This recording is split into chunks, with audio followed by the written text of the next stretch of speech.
দেবহাটায় মাছের ঘের ও ফাঁকা জমিতে অসময়ে হাইব্রিড জাতের তরমুজ চাষ করে যেমন তাক লাগিয়েছেন স্থানীয় কৃষকরা, তরমুজ চাষ করে অনেক বেকার যুবক, মহিলা, শিক্ষার্থী ও কৃষক স্বাবলম্বী হচ্ছেন।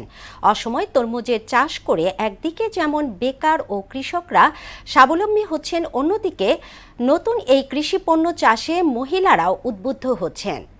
আর কে বাপ্পার প্রতিবেদন, জানাচ্ছেন মাহমুদা আক্তার।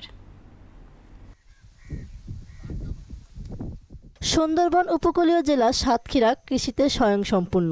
জেলায় মৎস্য ঘেরের জমিতে মাচা পদ্ধতিতে ও কৃষি জমিতে সবজি চাষের পাশাপাশি অসময়ের তরমুজ চাষ শুরু হয়েছে। এতে করে জেলায় কমেছে বেকারত্বের হার। জেলার কৃষক ও বেকার যুবকদের বিনামূল্যে অসময়ের তরমুজ বীজ ও সার সরবরাহ করছে কৃষি বিভাগ।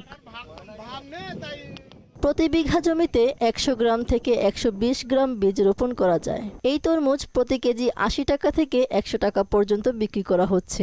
অনেকে ঘেরের নিজস্ব জমিতে এই তরমুজের চাষে ঝুঁকছেন। চাষ করে কৃষি দপ্তর থেকে কিছু সাহায্য দেয় আর কিছু ওই খরচও দেয়, তাতে বাঁচান এবারের জন্য ঘড়ি পাড়ে।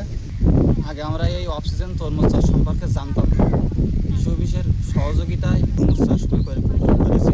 এই তরমুজ চাষে মহিলারা উদ্বুদ্ধ হচ্ছেন। পাশাপাশি আগামীতে আরো বড় আকারে এই চাষে কৃষকদের উদ্বুদ্ধ করা হবে বলে জানায় কৃষি বিভাগ। এবছর আমাদের উপজেলাতে মোট 37 হেক্টর জমিতে তরমুজ চাষ হয়েছে।